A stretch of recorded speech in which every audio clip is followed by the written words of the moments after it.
Cap 6 sources of finance, और इसमें last week हमारी डिस्कशन जो हुई दैट वाज ऑन पब्लिक से हम जो डेट लेते हैं, डिबेंचर्स और बैंक लोन्स को लेके हम डिस्कशन कर रहे थे, और उसमें डिबेंचर से रिलेटेड कुछ टर्म्स हमने सीखी थी और एक कैलकुलेशन हमने market value of a debenture उस पर हमने बात की थी। तो कोई सवाल लास्ट लेक्चर से, कोई इशू, कोई गाइडेंस मज़ीद चाहिए आपको किसी एस्पेक्ट पे, थ्योरेटिकल डिस्कशन के एस्पेक्ट पे, या कैलकुलेशन का छोटा सा एंगल हमने देखा था उस पर कोई फर्दर गाइडेंस है? अच्छा, डिस्कशन हमारी भी टर्म्स पे ही जारी थी। आखिरी टर्म जो हमने डिस्कस की थी वो फिक्स्ड चार्ज और फ्लोटिंग चार्ज और उसकी अंडरस्टैंडिंग थी। नेक्स्ट टर्म कोवेनेंट पे ब्रीफ तो मैं आपको बता चुका था कि डेट के कोवेनेंट से मुराद डेट की शराइत, टर्म्स एंड कंडीशन, और जनरली लेंडर जो होता है ये कोवेनेंट्स या शराइत इसलिए अटैच करता है लोन के साथ टू एंश्योर के borrower remain able to repay loan with interest। जैसे रिसेंटली आप इकोनॉमी पाकिस्तान में देख रहे हो, IMF की शरायत, तो आप IMF से कर्जा लेने जा रहे हो और IMF चाहता है कि आप कर्जा लो तो आपके इनकम के जराए ऐसे हों कि आप वो कर्जा वापस कर सको, इसलिए वो कह रहा है कि जी उसकी कीमत बढ़ा दो, इसकी कीमत बढ़ा दो, वहां से पैसे कमाओ जिससे फिर मेरे आप लोन को इंटरेस्ट पे करना, मेरा लोन भी रीपे करना। क्योंकि पाकिस्तान के बजट में कोई कुशन रीपेमेंट का नजर नहीं आ रहा और वो लोन मांगने पहुंचे हुए हैं। लेंडर कभी लोन अप्रूव नहीं करता जब तक उसको जो बोरोवर है रीपेमेंट के ऊपर कुछ रोशनी ना डाले, रीपेमेंट के जराए ना बताए। तो अगर लेंडर बोरोवर रीपेमेंट के जराए नहीं बता पाता तो लेंडर लोन नहीं देता। ऑल्दो वन में क्वेश्चन के कॉर्पोरेट एंटिटीज में तो लोन सिक्योर्ड होता है, बट स्टिल लोन बेशक सिक्योर्ड है, बट लोन देने वाला कभी लोन नहीं देगा जब तक उसको लोन की वापसी के जराए पे तसल्ली ना हो।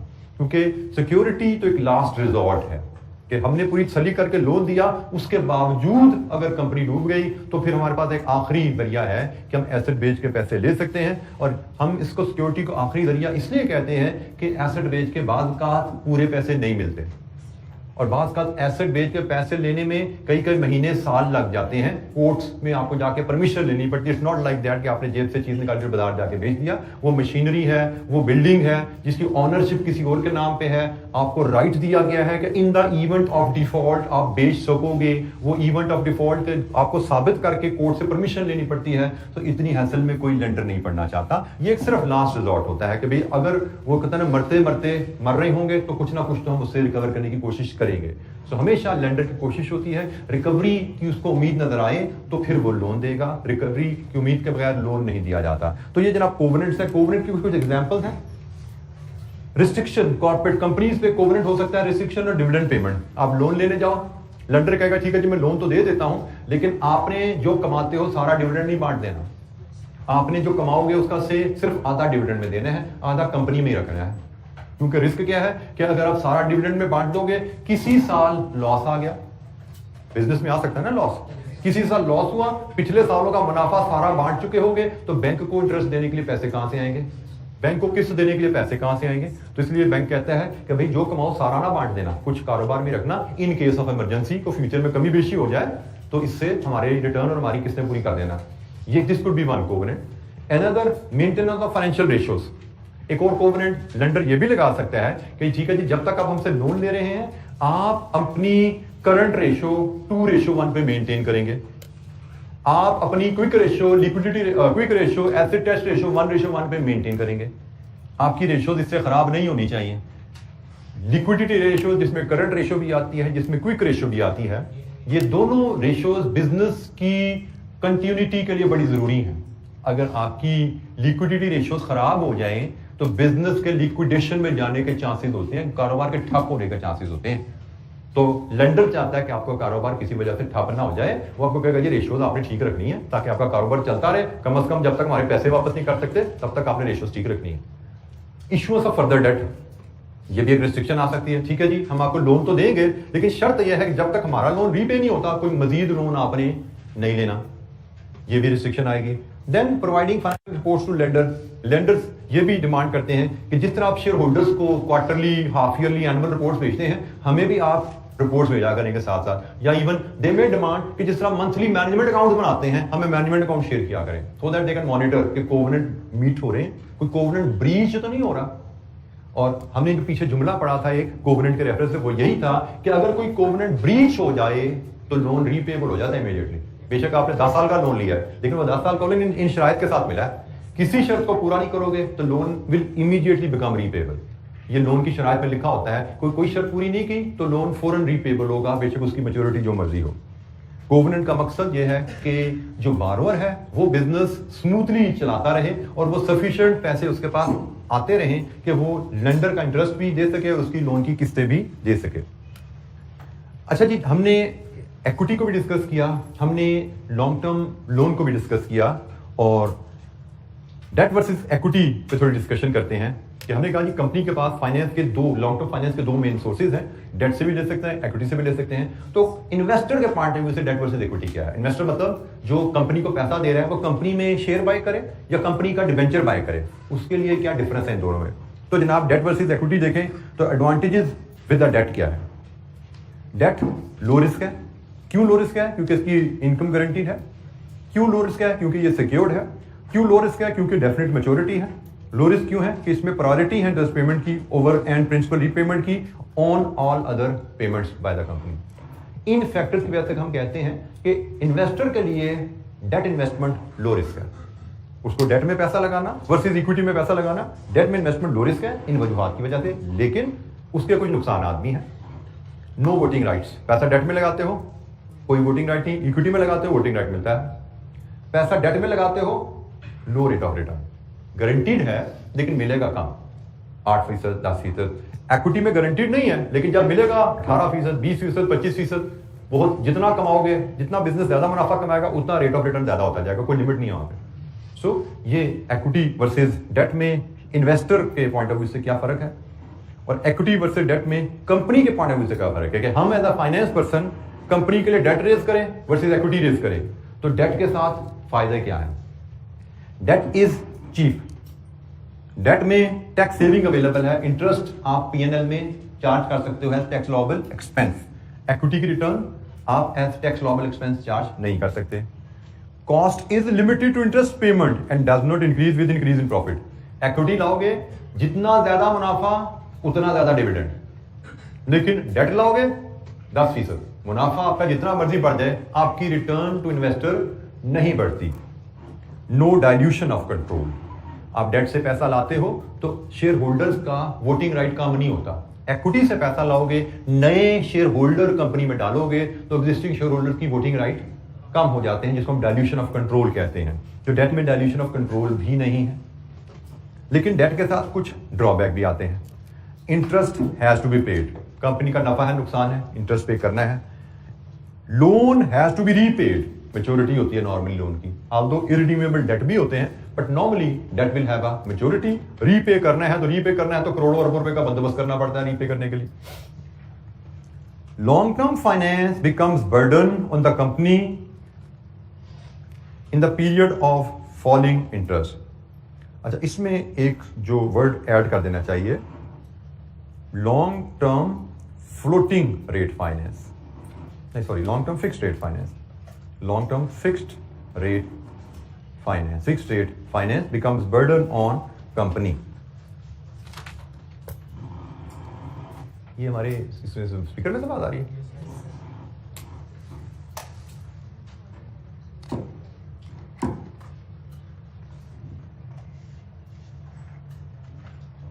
लॉन्ग अच्छा, ये किस तरह का बर्डन है, कैसे? जुमला का मतलब क्या है कि आपने फिक्स्ड रेट पर लोन लिया 10 साल का, से आपने 10% पर लोन ले लिया फिक्स्ड रेट पे, और फॉलिंग इंटरेस्ट रेट। हमें पता है इंटरेस्ट रेट कभी कांस्टेंट नहीं रहते, ऊंच नीच आती रहती है। लेट्स अज्यूम जैसे आजकल हमारे इस वक्त कंट्री में इंटरेस्ट रेट पीक पे है, एंड वी एक्सपेक्ट कि going forward they will start coming down, नीचे आने शुरू होंगे। मे बी शायद एक आध दफा स्टेट बैंक और बढ़ाएगा, अल्टीमेटली महीने बाद, 2 महीने बाद दे विल स्टार्ट कमिंग डाउन। अब अगर मैंने आज के तारीख में कोई 10 साल का लोन लिया तो मुझे मिलेगा से 18% पे, लेकिन आज से 6 मैंने 10 साल का लोन 18% पे फिक्स अगर ले लिया, आज से 6 महीने बाद इंटरेस्ट रेट गिर जाएंगे, आज से 6 महीने बाद इंटरेस्ट रेट गिर जाएंगे और उस वक्त अगर कोई मेरा कंपैटिटर लोन लेने जाएगा उसको लोन मिलेगा मे बी 12% पे। अब मैंने 18% पे लिया था, मेरे कंपैटिटर को फॉलिंग इंटरेस्ट रेट की वजह से 6 महीने बाद 12 पे मिल गया या 15 पे मिल गया, तो मेरे लिए वो 18% का लोन बर्डन बन गया, क्योंकि it will become difficult for me to compete with the competitor who is having finance at cheaper rates। तो ये जुमला कि long term fixed rate finance become burden on the company in the period of falling interest rate. जब interest rate गिर रहे होंगे तो आपने अगर फिक्स्ड रेट पे लॉन्ग टर्म लोन लिया हुआ है वो आप पे बोझ बन जाता है, आपको एक्सपेंसिव फाइनेंस के साथ अपने कंपेटिटर्स को बीट करना पड़ता है, उनसे कंपीट करना पड़ता है जो कि चीपर रेट पे फाइनेंस ले पाते हैं। तो ये जनाब एक ये भी डेट का ड्रॉबैक है। Share holders concern high level of gearing, this is another issue. हमने कहा कि डेट चीप जरूर है, हमें डेट में अट्रैक्शन जरूर है फाइनेंस पर्सन, क्योंकि हमने पहले भी बात की थी चीपर सोर्स ऑफ फाइनेंस से डेट लाते हैं तो हम आज चीपर सोर्स ऑफ फाइनेंस हम रेज करेंगे, हमारी कॉस्ट ऑफ कैपिटल कम होगी, कॉस्ट ऑफ कैपिटल कम होगी तो एनपीवी ज्यादा होगी, wealth of investor, wealth of share holder बढ़ती है। लेकिन एक ड्रॉबैक भी है कि भाई फाइनेंस चीपर डेट में अट्रैक्शन जरूर है, लेकिन ज्यादा डेट लेना शेयर होल्डर्स को पसंद नहीं आता। ज्यादा एक हद से ज्यादा आप डेट लें तो शेयर होल्डर्स इस चीज को पसंद नहीं करते, क्योंकि डेट के साथ साथ कंपनी में कुछ मसाइल भी आते हैं। जैसे आप जितना ज्यादा डेट लोगे उतनी ज्यादा इंटरेस्ट पेमेंट की कमिटमेंट होगी, हर साल उतना ज्यादा फिक्स रिटर्न देना पड़ेगा आपको। जितना ज्यादा डेट लोगे उतनी ज्यादा सालाना रीपेमेंट का बर्डन आएगा आप पे। इंटरेस्ट कहां से पे करना है? कमाई से। लोन कहां से रीपे करना है? कमाई से। तो कमाई तो कोई गारंटी नहीं होती बिजनेस में, कमाई में तो ऊंच नीच कारोबार में आती रहती है। आपने देखा पिछले 2 साल में क्या हुआ कारोबारों के साथ कोविड के आने से, क्या क्या सोच के बैठे हुए थे लोग, लेकिन थोड़ा सा फैक्टर लगा ऐसी की तैसी फिर गई। फिर अभी आपने देखा पॉलिटिकल चेंज आया, अनसर्टेनिटी आ गई है, पता नहीं क्या होने वाला है, कारोबारों की ऐसी की तैसी फिर गई, ऊंच नीच आ जाती है कारोबार में। डॉलर एकदम महंगा हो गया, लोगों के एक्सपोर्ट ऑर्डर वो प्रोसेस नहीं कर पा रहे, जो उन्होंने सोचा हुआ था इतनी हम चीजें भेजेंगे, वो उनको जो कॉस्ट है बिजली इतनी महंगी होगी उनके बारे में नहीं आ रही, चीजें बना ही नहीं पा रहे। तो कारोबार में कोई गारंटी नहीं होती इनकम की, कभी मुनाफा है तो कब बहुत ज्यादा भी है, कम भी हो सकता है, लॉस भी आ सकता है, और लॉसेस की वजह से कारोबार बंद भी हो जाते हैं। तो प्रॉफिट में ऊंच नीच आती है।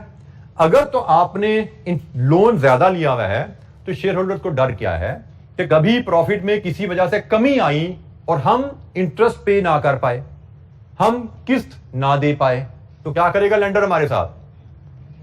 सूट फाइल कर देगा लिक्विडेशन का कि जी ये कंपनी हमारे पैसे नहीं दे रही, इसको बंद करें, इसकी मशीनरी प्लांट बिल्डिंग बेच के हमारे पैसे वापस दिलवाएं। जो हम कह रहे थे रिकवरी हो जाती है, एसेट्स रिकवरी सिक्योरिटी में दिए होते हैं, यही दिए होते हैं ना एसेट सिक्योरिटी में कि जी पैसे ना दिए तो बिल्डिंग बेच देना, हमारी पैसे ना दिए तो प्लांट बेच देना, तो वो आ जाएंगे प्लांट बिल्डिंग बेचने।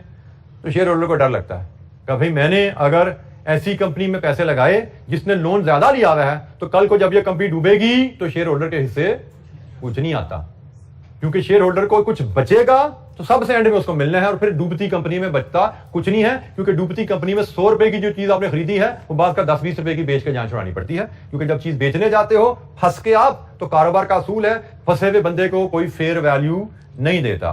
वहां पे कारोबार में एक टर्म यूज की जाती है फोर्स्ड सेल वैल्यू की। फोर्स्ड सेल वैल्यू, एक होती है सेल वैल्यू और एक होती है force sale value. Sale value है मैं अपनी गाड़ी बेचना चाहता हूं तो मेरी मर्जी, अच्छी कीमत लगेगी बेचूंगा, अच्छी कीमत नहीं लगेगी तो नहीं बेचूंगा, खड़ी भी अभी घर में मेरे। लेकिन फोर्स सेल वैल्यू क्या आती है? गाड़ी बेच के बैंक का कर्जा उतारना है, तो ये सारी दुनिया को पता था भी इसको आज की आज गाड़ी बेचनी है, तो इससे फिर एक्सप्लॉइट करो, इसको अपनी मर्जी की कीमत लगा के आज के आज पैसे देने हैं, तो इसको फिर कीमत उस हिसाब से लो। तो मैंने जो आराम से बेचनी थी 100 रुपए की चीज, फोर्स सेल में जाके वो बात 80 की बिकेगी, कभी 70 की बिकेगी, कभी 60 की बिकेगी। फोर्स सेल वैल्यू कुछ और होती है। तो नतीजतन जब लिक्विडेशन में जाते हो तो फिर फोर्स सेल वैल्यू होती है, और फिर जब फोर्स सेल वैल्यू होती है तो आपको वैल्यू से बहुत कम पैसे मिलते हैं और ऑर्डिनरी शेयर होल्डर के से फिर कुछ नहीं आता। तो शेयर होल्डर इस वजह से डरते हैं, उनको गियरिंग पसंद नहीं है। तो ये भी एक ड्रॉबैक है कि शेयर होल्डर्स, अगर आप डेट लोगे share holders may not like.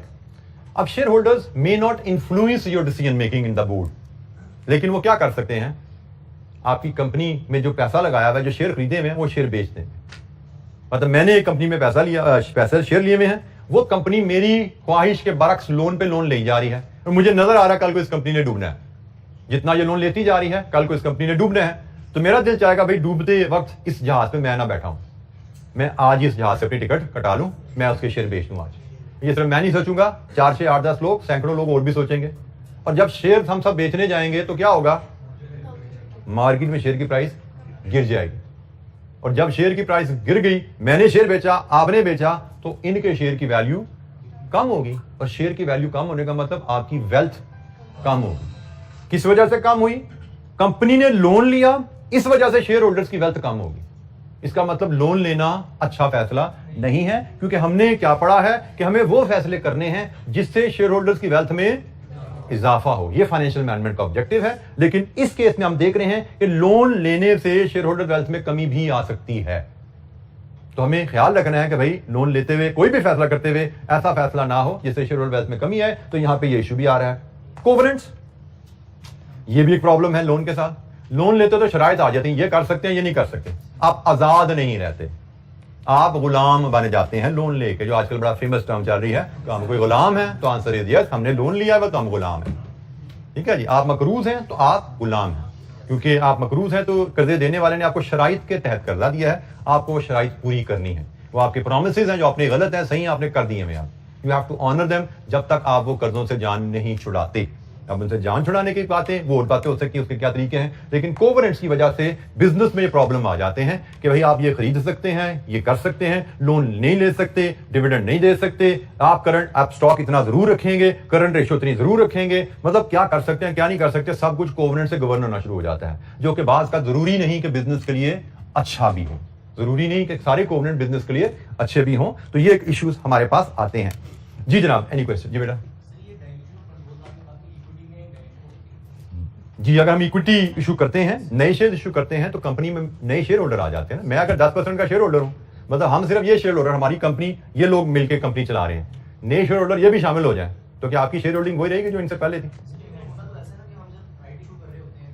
बेटा, राइट इशू में डाइल्यूशन नहीं है, लेकिन जरूरी तो नहीं हम इक्विटी से पैसा रेज करते सिर्फ राइट इशू ही करें। हम तो आईपीओ भी करते हैं ना, हम तो प्राइवेट प्लेसिंग भी करते हैं। नहीं, चलती हुई कंपनी में भी आप पब्लिक ऑफर में जाते हैं। अगर आपको ज्यादा पैसे चाहिए तो हम शेयर होल्डर्स की परमिशन से प्लेसिंग के थ्रू शेयर्स बेच देते हैं, हम शेयर होल्डर्स की परमिशन से पब्लिक ऑफर के थ्रू शेयर बेच देते हैं, और उस केस में कंट्रोल डाइल्यूशन आ जाएगा। शेयर होल्डर ने परमिशन दिया लेकिन कंट्रोल डाइल्यूशन आता है। जी बेटा।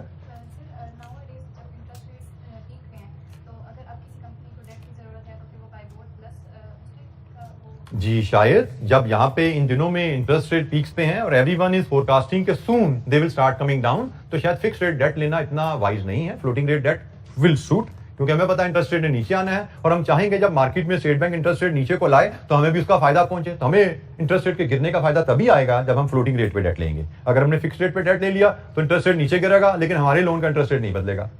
फ्लोटिंग रेट डेट होगा तो इंटरेस्ट रेट नीचे गिरेगा तो काइबोर भी नीचे आ जाएगा। हमारा इंटरेस्ट रेट काइबोर +2 है, तो काइबोर नीचे आया तो काइबोर +2 भी नीचे आ गया।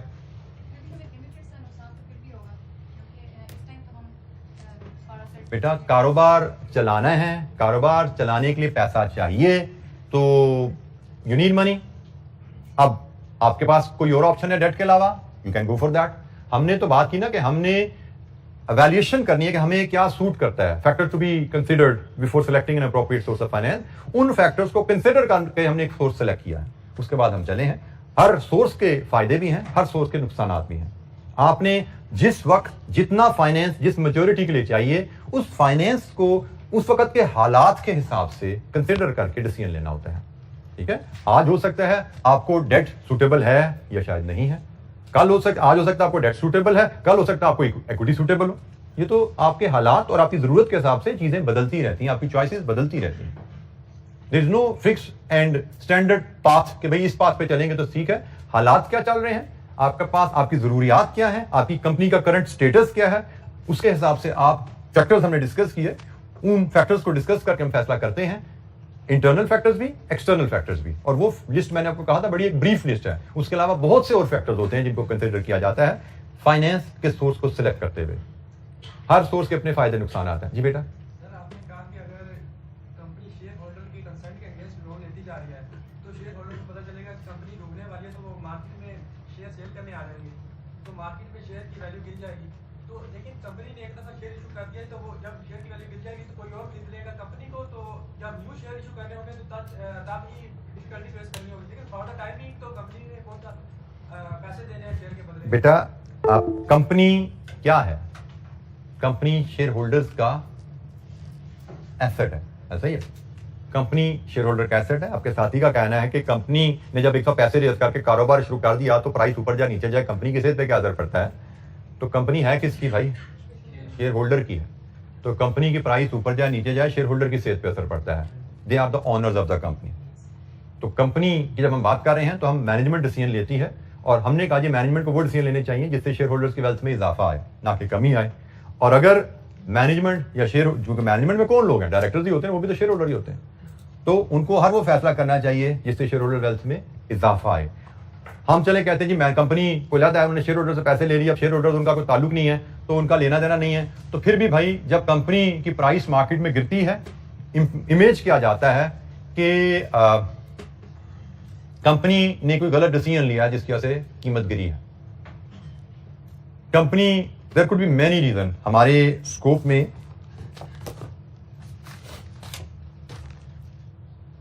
शेयर की वैल्यू किन किन फैक्टर्स पे डिपेंडेंट है ये हमारे स्कोप में है नहीं, ठीक है। हम C-FAP4 में इस चीज पे बहुत हमारा की और बड़ा इंपॉर्टेंट ये चैप्टर है कि शेयर की वैल्यू कैसे डिटरमिन की जाती है और किन फैक्टर्स की वजह से ये ऊपर नीचे जाती है।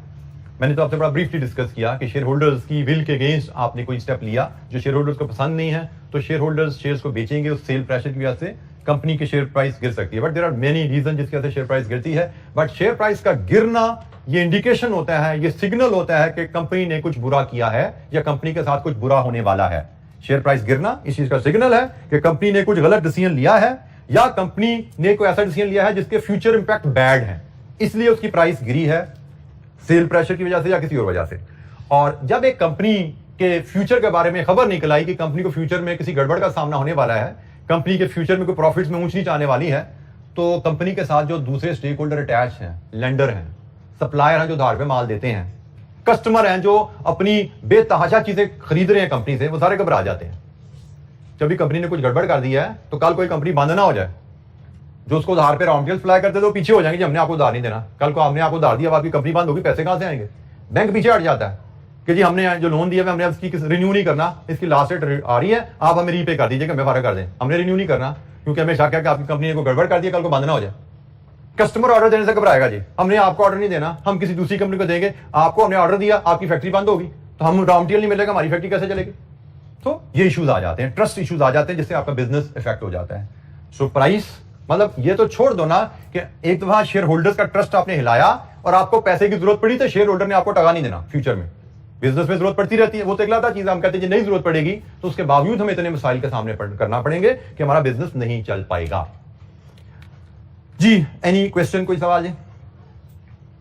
अच्छा जी, टाइप्स ऑफ डिबेंचर। अच्छा, इसमें हम जो चीजें पढ़े हैं, हमें किसी भी तरह के नोट्स, 2-2, 4-4 नंबर के नोट्स या एमसीक्यूज हमें आ सकते हैं। जैसे इन पे हमें कोई नोट आ सकता है एडवांटेज डिसएडवांटेज पे, या किसी एमसीक्यू में ये चीजें टेस्ट हो सकती हैं। तो हमें इनकी अंडरस्टैंडिंग क्लियर चाहिए, हमें रट्टा नहीं लगाना। मैं बार बार पहले बताता रहा हूं, रट्टा नहीं लगाना, अंडरस्टैंडिंग क्लियर होनी चाहिए आपको। डिफरेंट टाइप्स ऑफ डिबेंचर्स हैं जी। The first type is deep discount debenture. Deep discount debenture, deep discount debenture हम कहते हैं जी debentures which are issued at discount on their nominal value. Let's assume एक स्टेट डिबेंचर जो होता है, एक स्टेट डिबेंचर या हम उसको नॉर्मल डिबेंचर कहें, नॉर्मल डिबेंचर जिसकी फेस वैल्यू क्या होती है पाकिस्तान में? 5000। एक नॉर्मल डिबेंचर जिसकी नॉमिनल वैल्यू पाकिस्तान में होती है ₹5000। नॉर्मल डिबेंचर जब इशू किया जाता है तो कंपनी एंट्री डालती है डेबिट बैंक, क्रेडिट लोन से एक ही डिबेंचर इशू किया तो 5000, और कंपनी ने कहा जी 10% डिबेंचर्स इशूड, ये जी ट्रांजैक्शन है एक हमने कहा, ये तो हमने कहा नॉर्मल डिबेंचर की कहानी है जो हम डिस्कस करते आ रहे हैं कि 5,000 का एक कंपनी ने डिबेंचर इशू किया, बैंक में 5,000 आ गए, ये लोन खड़ा हो गया 5,000 का, सालाना 10% नॉमिनल वैल्यू पे इंटरेस्ट पे करना है, 500 सालाना इंटरेस्ट पे करना है, ये नॉर्मल डिबेंचर है। Deep discount debenture, deep discount debenture क्या है जी?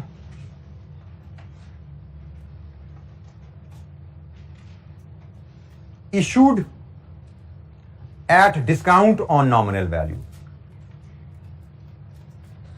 but will be redeemed at par। मतलब इनकी एंट्री क्या होगी? Bank, discount and debenture. Loan तो 5,000 के आपने बुक किया क्योंकि आपने रीपे 5,000 ही करना है, बैंक में लेकिन आए आपके 3,000 और 2,000 का आपने डिस्काउंट दे दिया। ये डीप डिस्काउंट डिबेंचर की एंट्री है। आपने 5,000 का डिबेंचर, 5,000 का सर्टिफिकेट है, डिबेंचर होल्डर को दिया 3,000 लेके, 2,000 डिस्काउंट आपने बुक कर लिया। आपने इन्वेस्टर से कहा क्या है कि भाई मुझे आप 3,000 दो और मुझसे 5,000 का सर्टिफिकेट ले लो, 10 साल मैच्योरिटी है, 10 साल बाद मुझसे 5,000 वापस लेना। आपको अगर याद हो, हमने जब इक्विटी की बात की थी, हमने कहा था इक्विटी इंस्ट्रूमेंट पे शेयर होल्डर को दो तरह से रिटर्न आ सकती है, एक डिविडेंड जो सालाना रिटर्न है और दूसरी कैपिटल गेन। कैपिटल गेन क्या होता है? खरीदने और फरोख्त करने की कीमत में difference, that is the capital gain. ऐसा ही अब इस डिबेंचर में जरा देखो, शेयर होल्डर ने ये डिबेंचर खरीदा कितने का और कंपनी को वापस कितने का करेगा? Capital gain. Deep discount debenture में कंपनी डिबेंचर होल्डर को कैपिटल गेन प्रॉमिस कर रही है। नॉर्मल डिबेंचर में कोई कैपिटल गेन का प्रॉमिस नहीं है, 5,000 लिए हैं, 5,000 ही वापस करने हैं। डीप डिस्काउंट डिबेंचर में 3,000 लिए हैं, 5,000 देने हैं। नॉर्मल डिबेंचर में इन्वेस्टर को सारी इनकम इंटरेस्ट से आएगी, लेकिन डीप डिस्काउंट डिबेंचर में 2,000 रुपए तो उसको कैपिटल गेन से आ रहे हैं। तो भाई जिस तरह हमने वहां पे बात की थी ना कि इन्वेस्टर को तो टोटल रिटर्न से गर्ज है, तो जैसे नॉर्मल डिबेंचर में टोटल रिटर्न इंटरेस्ट से आनी है, उसको 10% इंटरेस्ट चाहिए सालाना। यहां पे टोटल रिटर्न इंटरेस्ट से नहीं आनी, 2,000 तो कैपिटल गेन से आ जानी है। तो जब कुछ रिटर्न कैपिटल गेन से आ जानी है तो इंटरेस्ट थोड़ा कम भी आ जाए तो इन्वेस्टर मुतमईन हो सकता है यहां पे जो इंटरेस्ट रेट हो में भी वो 4% हो, 4% डिबेंचर्स हैं ये शायद, क्योंकि यहां पे अब कंपनी ने रिटर्न को बांट दिया है कि जी कुछ हम आपको सालाना इंटरेस्ट दे देंगे और कुछ हम आपको कैपिटल गेन दे देंगे। Deep discount debenture issued at discount will be redeemed at par. By doing so company क्या कर रही है? कंपनी रिटर्न टू इन्वेस्टर के दो हिस्से कर देती है, एक सालाना इंटरेस्ट और एक कैपिटल गेन। फर्क क्या होता है इन दोनों में? नॉर्मल डिबेंचर से डीप डिस्काउंट डिबेंचर में फर्क क्या आया? नॉर्मल डिबेंचर में सारी की सारी रिटर्न सालाना देनी है। आपने आज से लोन लिया तो हर साल आपको पूरी इन्वेस्टमेंट पे सारी की सारी रिटर्न देनी है। आप जब डीप डिस्काउंट डिबेंचर लेते हो तो आपने रिटर्न का एक मेजर हिस्सा पेंडिंग कर दिया मैच्योरिटी के लिए। सालाना रिटर्न थोड़ी सी दोगे, मेजर रिटर्न आपने पेंडिंग कर दी मैच्योरिटी पे देंगे। इससे क्या होता है? कंपनी अपनी कैश फ्लोज को मैनेज कर लेती है। होता है ऐसे है कि लोन जो हम ले रहे हैं डिबेंचर, ये लॉन्ग टर्म फाइनेंस है। लॉन्ग टर्म फाइनेंस किस किस्म के प्रोजेक्ट के लिए लिया जाता है? कैपिटल नेचर के प्रोजेक्ट के लिए। कोई नई फैक्ट्री लग रही है नॉर्मली ऐसे ही, तो कैपिटल नेचर के प्रोजेक्ट क्या इमीडिएटली आपको, हेलो, अच्छा जी, कैपिटल नेचर की प्रोजेक्ट के लिए पैसा लिया जाता है और कैपिटल नेचर की प्रोजेक्ट में ऐसा रेयरली होता है कि आज पैसा लिया और साथ ही इनकम आनी शुरू हुई। नॉर्मल डिबेंचर आज पैसा लिया, साथ ही सारी इनकम, सारे लोन पे रिटर्न देनी पड़ती है। कारोबार ने कुछ कमाया या नहीं कमाया, कैपिटल प्रोजेक्ट को तो फैक्ट्री लगाते लगाते 2-3 साल लग जाते हैं। ठीक है, तो नया लोन लिया, फैक्ट्री अभी लगी नहीं, इंटरेस्ट पेमेंट ड्यू होनी शुरू हो गया। ये नॉर्मल डिबेंचर का इशू आता है। डीप डिस्काउंट डिबेंचर में हम एटलीस्ट कुछ बोझ पेंडिंग कर देते हैं, कभी इंटरेस्ट हमें थोड़ा सा देना पड़ेगा, बाकी अमाउंट हम मैच्योरिटी पे 2,000 इकट्ठी पे करेंगे। इसी की एक और टाइप डीप डिस्काउंट के बाद जो दूसरी है वो जीरो कूपन है। ये डीप डिस्काउंट से भी एक स्टेप आगे है। जीरो कूपन का मतलब इंटरेस्ट जीरो, सारी की सारी इनकम कैपिटल गेन से, डिस्काउंट और ज्यादा। मतलब जीरो कूपन में भी आपके बैंक में आएंगे शायद मे बी 2000 और डिस्काउंट आप दोगे 3000 का और रिडम्पशन होगी 5000 की। सारी की सारी इनकम कैपिटल गेन से, जीरो कूपन बॉन्ड। ये समझिए इससे भी जो इशू में आ रहा था ना इंटरेस्ट पेमेंट का सालाना, इस पे वो मसला पार्शली हल हुआ है। इधर फुली हल हो गया, इधर पार्शली पेंडिंग हुआ था, इधर फुली पेंडिंग हो गया कि हमने लोन लिया आज 2000, 10 साल का लोन है, 10 साल हमने कुछ हमने रिटर्न नहीं देना, कोई इंटरेस्ट नहीं देना, बस हमने 10 साल बाद इकट्ठा 5000 देना है। तो हम कहते हैं कि जो डीप डिस्काउंट बॉन्ड और जीरो कूपन बॉन्ड है ये बात का बिजनेस के जो कैश फ्लो का साइकिल होता है उसे मैच करते हैं, क्योंकि बिजनेस में कैपिटल प्रोजेक्ट्स में कैश फ्लो फौरन नहीं आता, थोड़ा डिले के साथ आता है और शुरू के सालों में कम होता है, आखिर के सालों में जब कारोबार स्टैब्लिश हो जाता है तो ज्यादा मुनाफा आना शुरू हो जाता है। तो ये जीरो कूपन बॉन्ड और डीप डिस्काउंट बॉन्ड जो है इस तरह के बिजनेस सेटअप करने में, उनको चलाने में, कैश फ्लोज के जो प्रॉब्लम्स हैं उनको मैनेज करने में थोड़ा सपोर्ट कर देते हैं। ठीक है जी, तो ये हमारे डीप डिस्काउंट और जीरो कूपन बॉन्ड का मैकेनिज्म हमने डिस्कस किया। अच्छा, एक चीज यहां पे मैं आपको ऐड कर दूं, यहां पे हम पार्शियली इंटरेस्ट पे कर रहे हैं और यहां पे हम जीरो इंटरेस्ट पे कर रहे हैं, लेकिन ये जो डिस्काउंट है ना इसको हम over the life of the debt amortise करते हैं। ये डिस्काउंट हमारा ओवर द लाइफ अमोर्टाइज होता है और ये डिस्काउंट हमारा फाइनेंस कॉस्ट की रिप्लेसमेंट होता है। इंटरेस्ट तो हम पे, जैसे यहां की बात करें, हम इंटरेस्ट तो पे नहीं कर रहे, लेकिन फाइनेंस तो हमने लिया हुआ ना, फाइनेंस की कॉस्ट तो हमने पे करनी है, पर पे हमने करनी है मैच्योरिटी पे, लेकिन वो सारी की सारी आखिरी साल की फाइनेंस कॉस्ट तो नहीं होगी, वो तो 10 साल का लोन है तो 10 साल की कॉस्ट है। ये जो 3000 हमने अल्टीमेटली मैच्योरिटी पे करना है, ये 10 साल की फाइनेंस कॉस्ट है, इसको 10 साल की मैच्योरिटी है तो 10 साल पे अमोर्टाइज किया जाता है, सालाना इसका चार्ज डाला जाता है और वो चार्ज सालाना फाइनेंशियल चार्जेस में इंटरेस्ट की जगह शो किया जाता है, फाइनेंशियल स्टेटमेंट में भी और टैक्स रिटर्न में भी। फाइनेंशियल स्टेटमेंट में भी उसको आप फाइनेंस चार्ज में क्लासिफाई करोगे इसकी मोटाइजेशन को, और टैक्स रिटर्न में भी इसको आप इंटरेस्ट पे नहीं कर रहे आप, लेकिन ये फाइनेंस कॉस्ट आप क्लेम वहां पे कर रहे हैं साथ के साथ सालाना। जी बेटा, आप पहले सवाल करना चाहते हैं? जी जी।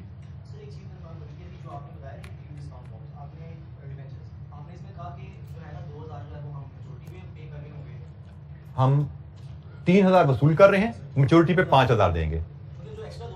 जी, मैच्योरिटी पे हमने पे किया। Coupon rate is always applied on nominal value. ठीक है, ये 4 है या 3 है या 2 है, it is always applied on nominal value. बेटा, मैंने आपका कहना है कि ये महंगा पड़ा, ये मैंने हाइपोथेटिकल डाटा लिया, मैंने इसकी एग्जैक्ट इसकी रिटर्न कैलकुलेट नहीं की इसकी। ठीक है, हाइपोथेटिकल डाटा लिया है, बट ये चीज ख्याल रखिएगा कि हमने यहां पे अगर सालाना 10% रिटर्न है तो यहां पे भी ये दोनों रिटर्न मिला के उसके आसपास ही बनेंगी, सिर्फ कैश फ्लो मैनेज किए गए हैं। ये मैंने हाइपोथेटिकल डाटा लिया है, नॉट नेसेसरली ये एग्जैक्टली उससे रिटर्न से मैच हो रही हो। ये 3 है, 2 है, 2.5 है, ये मुझे एग्जैक्ट नहीं पता। ठीक है, मैंने डाटा ये कोई प्रिसाइज नहीं लिया, सिर्फ आपको ये आइडिया देने के लिए कि भाई रिटर्न वहां पे 10 की 10% इंटरेस्ट की शेप में जा रही है, यहां पे उसके 2 हिस्से हो जाएंगे, कुछ कैपिटल गेन, कुछ सालाना इंटरेस्ट। लेकिन कितना कैपिटल गेन, कितना इंटरेस्ट, इसकी कैलकुलेशन की जाती है पहले रेट निकालने के लिए, और ये देखा जाएगा कि भाई हमें वहां पे अगर सालाना 10% पड़ा है इधर, तो यहां पे भी 10% के आसपास ही पड़े, कोई 10 का 12 या 18 ना हो जाए। ठीक है, उसके आसपास ही रहे, ये चीज देखी जाएगी, इसकी कैलकुलेशन की जाएगी। बट अगेन हमारे इसके स्कोप में नहीं है, हमारे स्कोप में सिर्फ यही बात है, ये सीफैप में जाएंगे वहां पे इसकी कैलकुलेशन भी आपके स्कोप में आ जाएगी कि भाई हमने इतना अगर कैपिटल गेन देना है और 10% सालाना रिटर्न देनी है तो कूपन रेट क्या रखा जाए, ये कैलकुलेशन अभी हमारे स्कोप में नहीं है। कूपन रेट 4 होगा, 2 होगा, 1 होगा, 5 होगा, वो बात की बात है। जी, कूपन रेट कम ज्यादा होगा, डिस्काउंट और कूपन रेट का कॉम्बिनेशन ऐसे सेट किया जाएगा कि सालाना रिटर्न मिला के बन जाए 10% के आसपास, कॉम्बिनेशन ऐसा बनाया जाएगा कि उस तरह बने। जी बेटा, आप कोई सवाल करना चाह रहे थे? अच्छा जी, सॉरी। दोनों केस में हम लोग अमोर्टाइज करेंगे डिस्काउंट? जी बेटा, डिस्काउंट जो है आप डीप डिस्काउंट बॉन्ड में है या जीरो कूपन बॉन्ड में है, डिस्काउंट आपका टिल मैच्योरिटी सालाना अमोर्टाइज होगा। जी बेटा।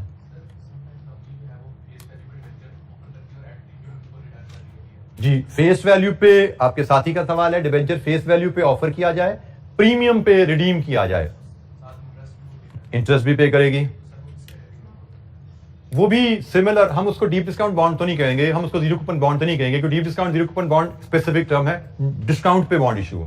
अगर इशू फेस वैल्यू पे हुआ है और रिडीम प्रीमियम पे होना है, ऐसे भी किया जाता है, तो इसको हम डीप डिस्काउंट या जीरो कूपन कैटेगरी में नहीं कहते। लेकिन हम बहरहाल ये थोड़ा सा एलिमेंट इसमें देखते हैं कि by offering redemption at premium, company is offering small portion of the return as capital gain, क्योंकि प्रीमियम पे आप कंपनी आपको कह रही है मुझे आप 5,000 दें और मुझसे 10 साल बाद 5,500 लें, कैपिटल गेन की गारंटी आ गई। 500 रुपए की आई, 1,000 की आई, कैपिटल गेन की गारंटी आ गई। तो कैपिटल गेन की गारंटी जरूर है, बट डिस्काउंट तो नहीं दिया ना आपने। आप थ्रू प्रीमियम थोड़ा सा कैपिटल गेन उसको ऑफर कर रहे हैं और इस कैपिटल गेन के बदले इंटरेस्ट रेट थोड़ा सा कम कर लेते हैं। जैसे हमने बात की, हम इन्वेस्टर को तो टोटल रिटर्न से कर लें, अब वो टोटल रिटर्न सारी की सारी उसको इंटरेस्ट की शेप में दे दो, सारी की सारी कैपिटल गेन की शेप में दे दो, कुछ इंटरेस्ट कुछ कैपिटल गेन दे दो। ये कंपनी की पॉलिसी है। कंपनी देखेगी इन्वेस्टर की जरूरत क्या है, उसको क्या सूट करता है, कंपनी की जरूरत क्या है, कंपनी को क्या सूट करता है। कंपनी इन दोनों चीजों को कंसिडर करके पैकेज बना के ऑफर करेगी। अगेन ये पैकेज की डेवलपमेंट, इसमें मजीद डिस्कशन CFA4 में रहेगी। हमारा यहां पे सिर्फ इंट्रोडक्शन किया तक बेसिक बातें हैं कि हमें इनकी वेरिएबल्स पता होंगे, ये इनमें वेरिएबल्स होते हैं, वेरिएबल्स को मैनेज कैसे करना है, उनका मैथमेटिक्स क्या है, वो हमारे स्कोप में फिलहाल नहीं है। ठीक है, हमें सिर्फ वेरिएबल पता होने चाहिए कि भाई ये हो रहा है तो इसका क्या इंपैक्ट क्या आ रहा है, उस इंपैक्ट को गेज करना, प्रिसाइजली कैलकुलेट करना कैप 6 के स्कोप में ये भी नहीं है। जी जनाब, हमने 2 टाइप्स ऑफ डिबेंचर पे बात की, एक डीप डिस्काउंट, एक जीरो कूपन।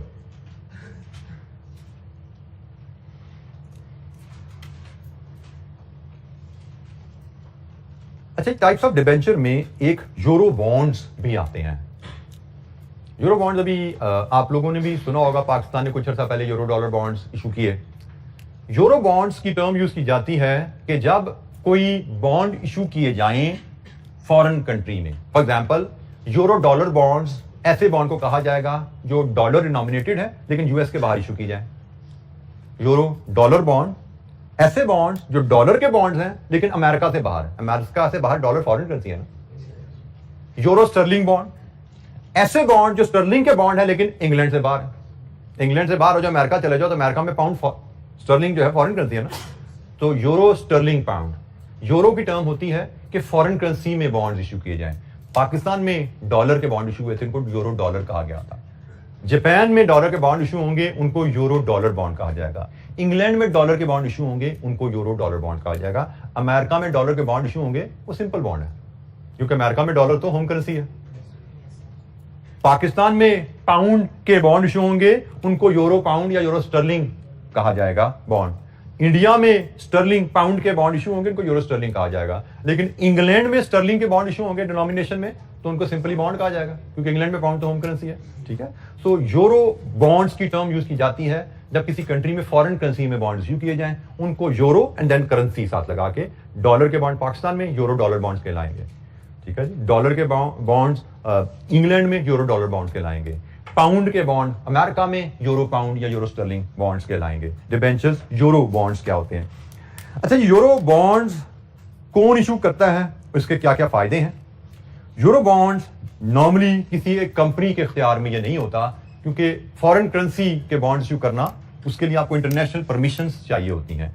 नॉर्मली ये गवर्नमेंट्स कर सकती हैं, जैसे गवर्नमेंट ऑफ पाकिस्तान ने किया था, या इंटरनेशनल बड़े लेवल के सिंडिकेट का मतलब होता है मिलके कोई काम करना, मतलब 2-3 बैंक मिलके, एक पाकिस्तान का बैंक, एक इंग्लैंड का बैंक मिलके प्लान करें कि हमने यूरो डॉलर बॉन्ड इशू करने हैं पाकिस्तान में या इंग्लैंड में, क्योंकि इसमें आपकी फॉर्मेलिटीज ऐसी इन्वॉल्व होती हैं कि आपको एक बड़ा स्टेचर चाहिए होता है इंटरनेशनल लेवल पे किसी प्रोडक्ट को इशू करने के लिए। यूरो डॉलर बॉन्ड पाकिस्तान में इशू क्यों किए गए थे? सिर्फ पाकिस्तान में सिंपल बॉन्ड भी तो इशू कर सकती थी ना गवर्नमेंट ऑफ पाकिस्तान। जब आप पाकिस्तान में सिंपल बॉन्ड्स इशू करते हो तो उसमें सिर्फ पाकिस्तानी लोग इन्वेस्ट करेंगे, क्योंकि पाकिस्तान में बॉन्ड्स इशू होंगे रुपी डिनोमिनेशन में। तो रुपी डिनोमिनेशन में इन्वेस्टमेंट वही बंदा करेगा जो रुपी कमाता है, पाकिस्तानी लोग।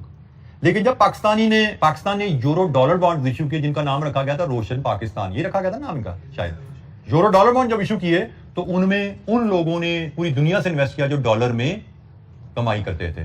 पूरी दुनिया के लोगों के लिए ये एक इन्वेस्टमेंट अपॉर्चुनिटी बन जाती है कि डॉलर में इन्वेस्ट करना, क्योंकि जो लोग अमेरिका में बैठे हैं, इंग्लैंड में बैठे हैं, यूएई में बैठे हैं, वो पाकिस्तानी करेंसी की डेप्रिसिएशन को नहीं समझते, वो डॉलर को समझते हैं। तो डॉलर में इन्वेस्टमेंट का रेट उनको समझ आता है क्या फेयर है, क्योंकि वो अमेरिका में बैठे हैं, उनको पता है अमेरिका में डॉलर पे क्या रेट मिलता है, पाकिस्तान क्या रेट ऑफर कर रहा है, कितना अच्छा कितना बुरा, दे कैन गेज इट। लेकिन डॉलर का इन्वेस्टमेंट रेट अमेरिका में उनको क्या मिल रहा है, पाकिस्तान में रुपी में इन्वेस्ट करेंगे क्या रेट मिल रहा है, दे कैन नॉट गेज कि what is the better option. तो यूरो जब बॉन्ड इशू किए जाते हैं उसका मकसद ये होता है कि आप इंटरनेशनल इन्वेस्टर्स को इनवाइट कर लेते हो। यूजुअली यूरो बॉन्ड्स तब इशू किए जाएंगे जब एक डोमेस्टिक मार्केट की बजाय आप इंटरनेशनल इन्वेस्टर से पैसा लेना चाहते हो, आप बहुत ज्यादा पैसा लेना चाहते हो और आपको लगता है कि डोमेस्टिक इन्वेस्टर वो पैसा आपको नहीं दे पाएंगे। आपको 2, 4, 5 अरब चाहिए, एक मुल्क से मिल जाएंगे। आपको जो मुझे 1,000 अरब या 2,000, 5,000 अरब चाहिए, जिस तरह पाकिस्तानी गवर्नमेंट को कर्जे चाहिए होते हैं 30,000, 20,000, ये सुनने में आ रहा है इतने 1,000, 20,000 का कर्जा ले लिया तो 30,000 का कर्जा ले लिया। इतने हजारों अरब एक जगह से तो नहीं मिलते, तो उसके लिए आपको फिर ज्यादा बिगर पॉपुलेशन चाहिए। तो यूरो बॉन्ड इसलिए इशू किए जाते हैं जहां पे बहुत बड़ी आपको पैसे चाहिए। जैसे अगर मुझे याद सही पड़ता है तो वापडा ने कोई डैम बनाना था। अब डैम बनाना भी सैकड़ों अरब का खर्चा होता है, तो उसके लिए पैसे चाहिए थे, तो उसके लिए भी यूरो डॉलर बॉन्ड इशू किए जा सकते हैं।